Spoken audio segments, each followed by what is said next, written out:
Welcome to Get Paid for Your Pad, the definitive show on Airbnb hosting, featuring the best advice on how to maximize profits from your Airbnb listing, as well as real-life experiences from Airbnb hosts all over the world. Welcome.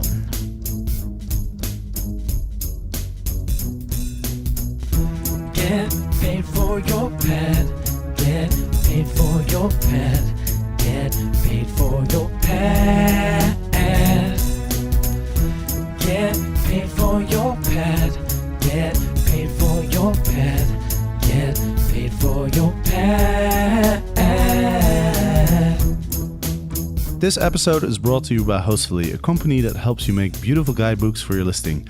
Make your own at hostfully.com/pad. And as a special for Get Paid for Your Pad listeners, you'll get a free guidebook consultation after you make your guidebook. Welcome back, everybody, for another episode of Get Paid for Your Pad. My name is Jesper, I'm your host, and today I have a very special guest.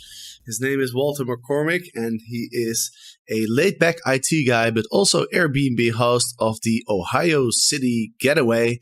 And there's a lot of interesting things to talk about here, but he caters to a crowd that most Airbnb hosts are trying to avoid, and that is the bachelorette and bridal parties.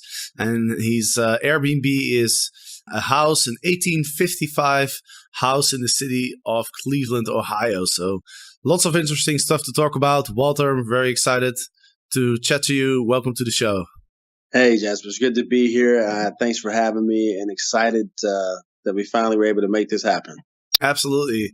Man, I looked at your listing and your house looks awesome.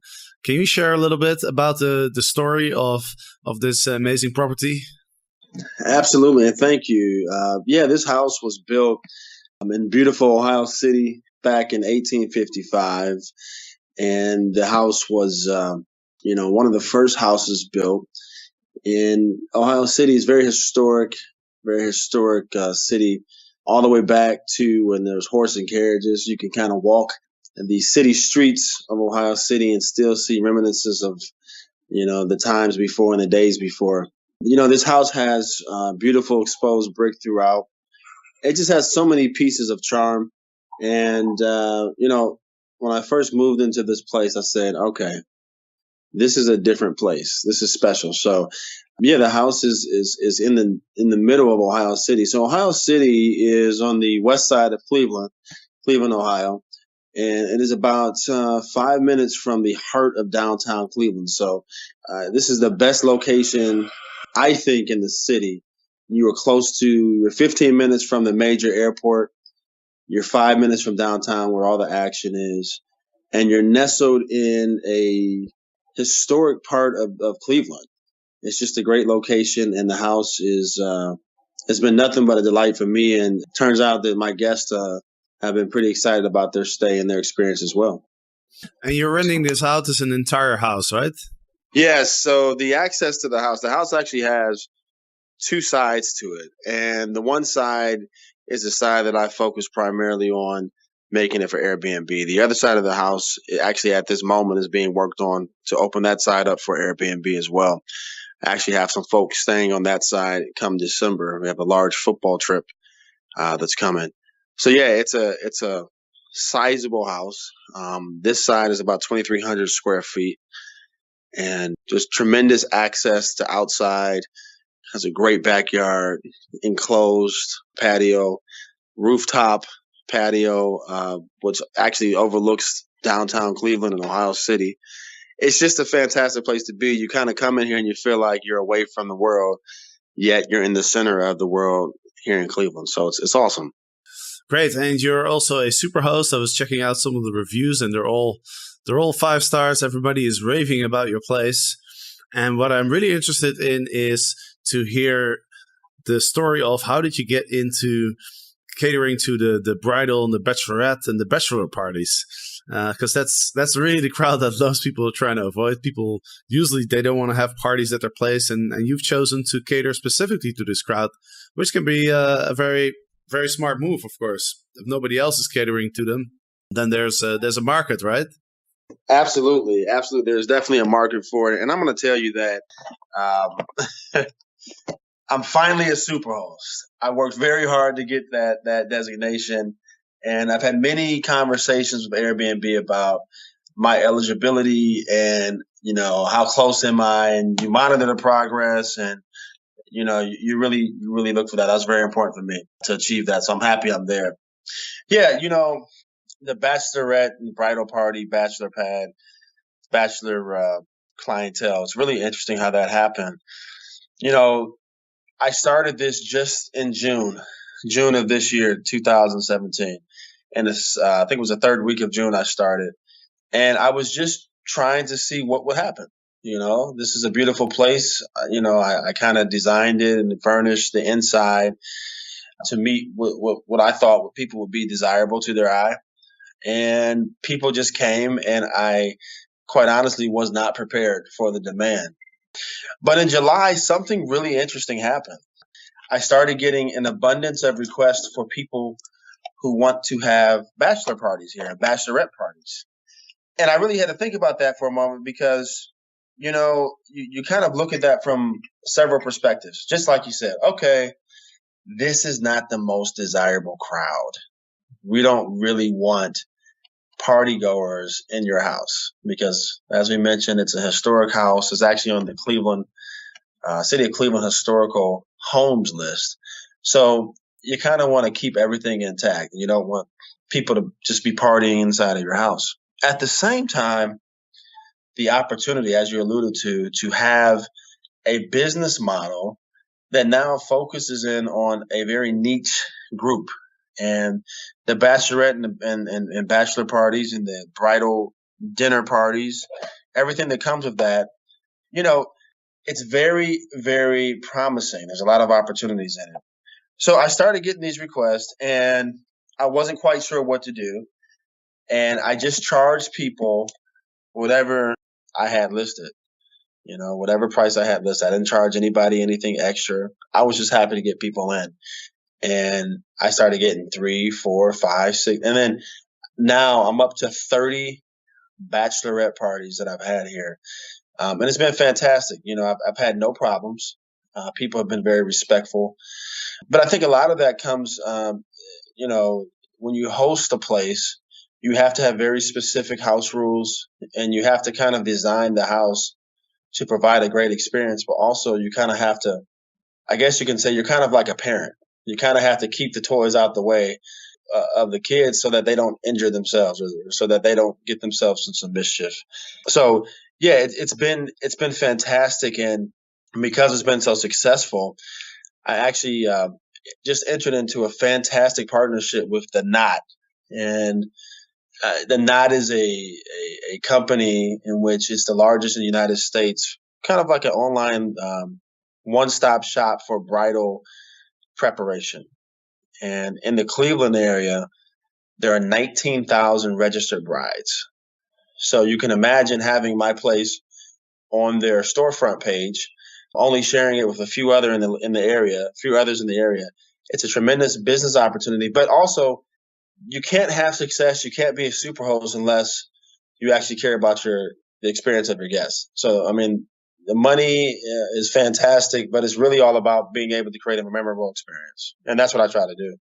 Wow, you've hosted 30 bachelor and bachelorette parties, and you've never had any issues. Not one issue. Now, here's the deal. I have a great cleaning service. I have a great system where checkout time is at 11 a.m. And people have respected that. And I do everything that I can to ensure that everybody abides by that. And I just think that I've had success, with people keeping the place intact because this is such a great house. And I'm opening up this house for people to experience, these very, very, very rare moments. And people have been very respectful of that. And I mean, honestly, I'm blessed and fortunate to have had the opportunities I've had, and the people that have stayed here. They've been very good. And yeah, I think a lot of the listeners have this question in mind, like how do you prevent things from getting damaged? How do you prevent things from getting out of control? Yeah, I mean, it's tough because you can't control people, and you can't tell people that who just paid several $100s to rent your place that they can't like live in the quarters and they can't, be free. What I do through a few very simple things. Prior to the individual actually booking, we have a conversation and they say, in my listing, I mentioned explicitly, I say, if you're looking to have some type of event, including a bachelorette or bachelor party, you have to let me know. We've got to have a conversation first about it so that we can kind of talk through what the expectations are. Some of the expectations are, how many people do you plan on having come to the party? I typically don't mind a party of 12. The house can fit that easily. But how many people are going to be, staying over? How many people are going to be within the walls? And you kind of have to ask some of these probing questions, and not getting too, invasive, but just kind of getting an idea of what type of party it's going to be. Most people, I tell you, I kid you not, this is what they say. They say, Walter, I really love your space. Because I have the instant book on. We really want to, we're booking because we're excited. We think you have a great place. We're a group of 10 girls who are very kind and very sweet, and we're not going to do anything to your house. And that's reassuring. But you also have to kind of ask, some of those questions just to make sure. And the truth of the matter is, you just don't know what's going to happen until you get your house back. I don't have anything in this house that is a safety precaution. So I don't have anything in the house. Like, I don't leave things just sitting on the ground. There's a few things in the house, like there's a live well.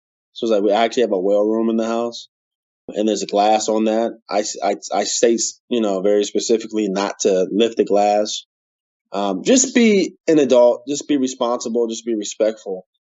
And I've had, no issues. Of course, you're going to have things like replacements, of linen and things of that. But that just kind of goes with the ebbs and flows of, running this basically hospitality business. Right. But I can imagine if you're throwing a party that up front you're going to say, yeah, we're going to behave well and we're going to respect your stuff. But then like you have the party and you're a couple bowls of wine in. And, the question is, are people still, once they're like under the influence of alcohol, are they still going to be as responsible as they were planning to? Yeah. Yeah. And I can tell you what, I know personally, if I'm under the influence of alcohol, I'm probably going to be a little bit different than if I wasn't. So you have to understand that people are going to be drinking. People are going to have a, good time, and that's what you want. I have cleaning fees. I make it very clear that this is a wonderful place to be. Let's keep it wonderful. And I've just been very fortunate. No one has done any destruction. There's been no theft. I take very deep and specific inventory of everything from towels down to the amount of Cascade complete dish washing liquid and fluid, all the way down to how many towels, paper towels, things of that nature. And I got to say, Jasper, it's been fantastic. Nobody has done anything that I felt was disrespectful to myself or to the house. So very fortunate. I just think it's a special place, and it's kind of like you go to a special place and you're on your best behavior. So I think that's been my experience thus far, and I pray that it continues to be that way. Yeah, no, it's great. And I always feel that most people, like 99.9% of people on Airbnb, are generally very respectable people. They're typically well-traveled. I think they're typically quite educated. And, I've hosted over 350 groups in my place in Amsterdam. And as you know, as you probably know, Amsterdam is known as a bit of a party town as well. I've heard this before, yes. So, even though I've been a little selective with the type of groups that I would host, but still, people want to engage in the nightlife, and people want to maybe try out some substances that are not necessarily legal in the place where they're coming from. Yeah. And so, that's going to happen, right? Like you Absolutely. said, you can't control people. Like you said, you can take the precautions and you can do everything in your power to sort of, guide your guests in the right direction. But at the end of the day, they're human beings, and stuff happens sometimes, right? So I've been very fortunate too that I've never really had any damage into my apartment. I mean, in fact, most of the time, if people would accidentally break something, and also just like you said, I didn't really have that much stuff lying around, so there wasn't that much to break in the first place. But Right. if people do break like a glass or something, then they would usually just leave some extra money on the table, or they would let me know and say, "Hey, we've broken some glasses. Like, should we get some replacements?" And like you said, I consider that just a business expense. Exactly. And I think that, you have to kind of build that into your business model. You got to say, okay, there's going to be some loss prevention things that are going to occur. You're going to lose some things. And people okay, so maybe I can mention this. Somebody walked off with a remote control, or I have not been able to find it since. And this is like 3 months ago. I'm pretty sure that people don't steal remotes on purpose. It could happen, I'm sure. And that's just, a small irritant, especially when you look for the remote, but nothing crazy. But let me just say this, and I think this is an important distinction to make. I now use Airbnb exclusively.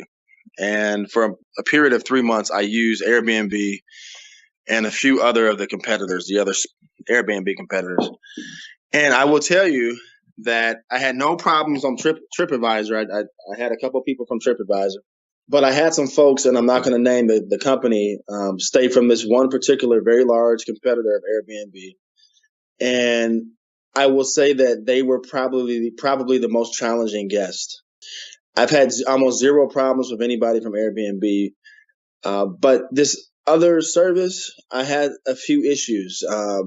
And just basic communication and understanding of check-in and check-out times, things of that nature. And I think it really speaks to, if nothing else, the incredible vetting system that Airbnb has. And it's gotten better even since I've started with them back in June.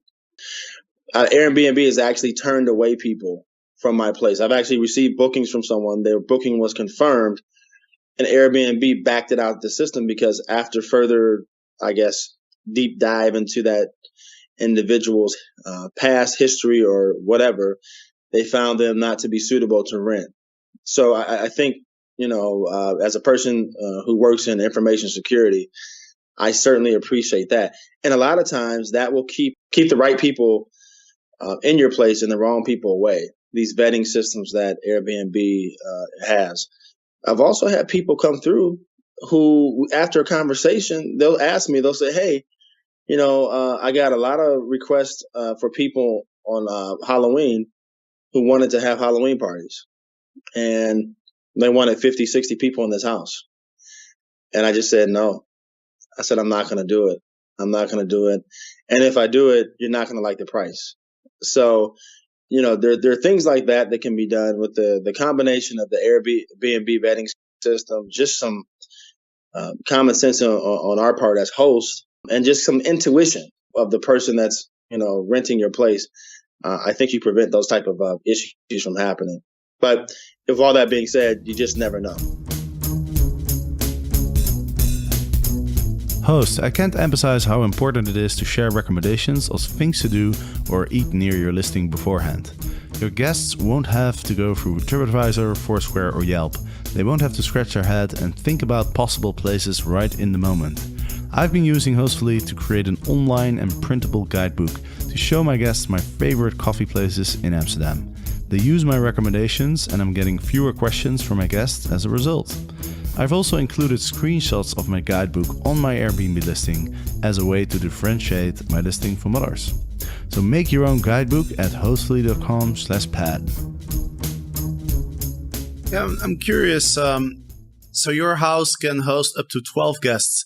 When people throw a party, do you allow extra guests to come to just the party, extra invitees for the party? Yeah, it's a great question.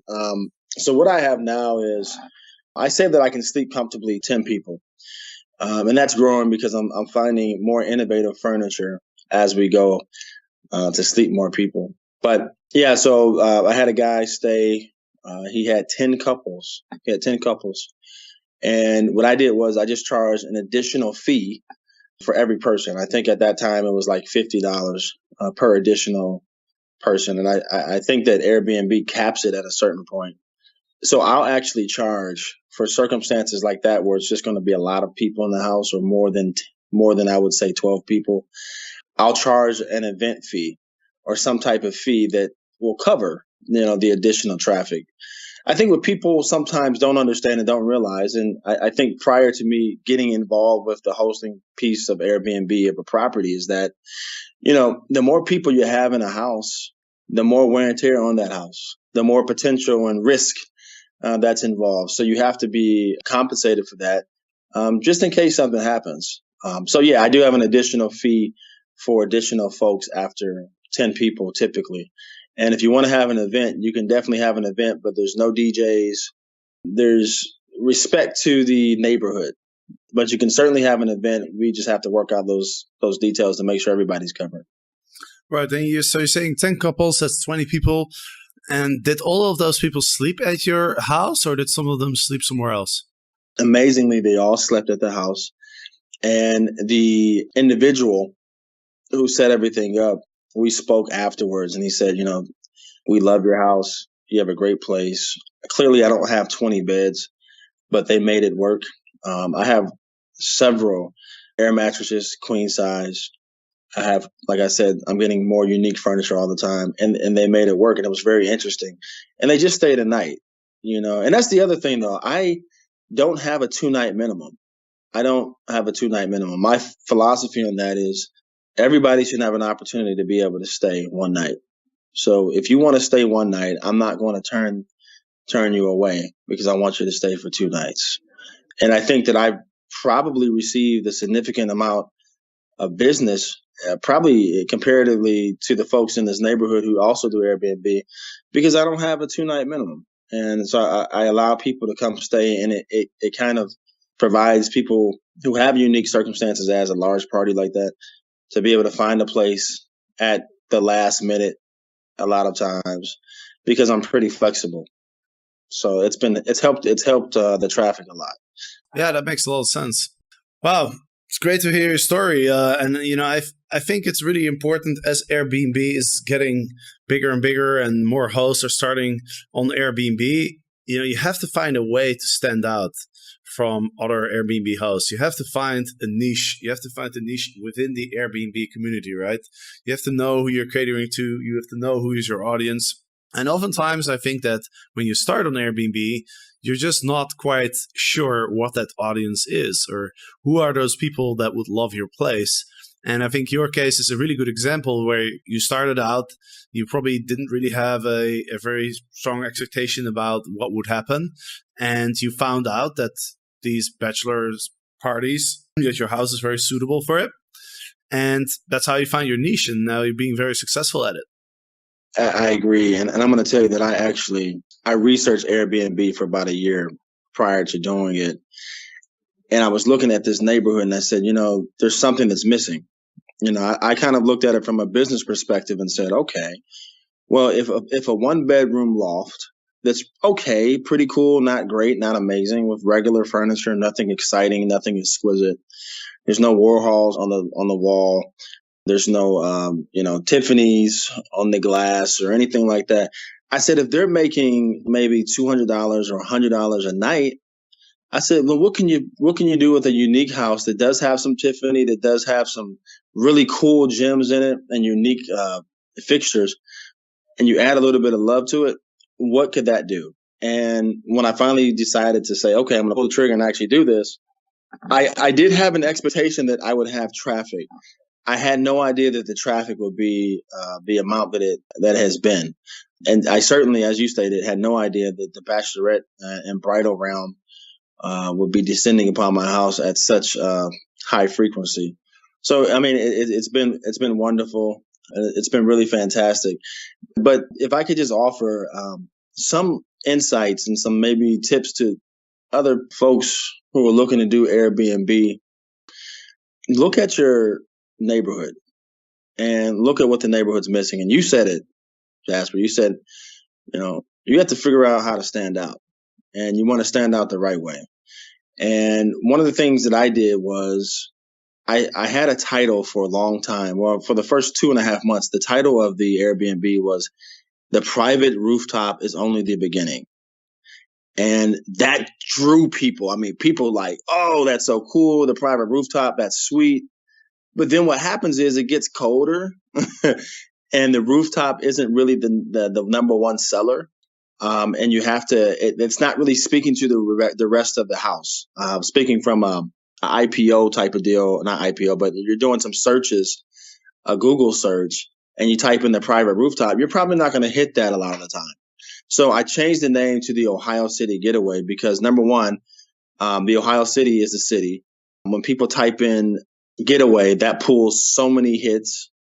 And so now if you type in and I'm not gloating, I'm just trying to share some tips. If you type in the Ohio City Getaway, my house is the first house that pulls up. And it's receiving massive amount of traffic, I think in large part to the naming convention of the Airbnb. So naming convention is really, really important when you're considering having an Airbnb. Nobody's excited about 2-bedroom, 2-bathroom listing, in Cleveland. It's not exciting. It's not standing out. You're blending in. The Ohio City Getaway is, this is where I come to get away when I'm in Ohio City. So that was some of the thought there. And just in case anybody wants to be slick or funny, I've actually registered the name and it's incorporated in the business. So can't have the name, but just just a free tidbit for everybody out there. Awesome. That's great advice. I actually just Googled it, Ohio City Getaway, and indeed, there's your listing. So I can confirm. Awesome, man. Well, Walter, thanks so much. I think that's great advice, and it was great to hear your story. And good luck with your Airbnb ventures in the future. And I'd love to hear how everything goes. Definitely. Have me back on. I would love to come back on again. Thanks for having me. It's been great. Awesome. And listeners out there, thanks for listening. And of course, on Friday, we'll be back with the news episode. So make sure to tune in. Get paid for your pad. Get paid for your pad. Get paid for your pad. Get paid for your pad. Get paid for your pad. Get paid for your pad.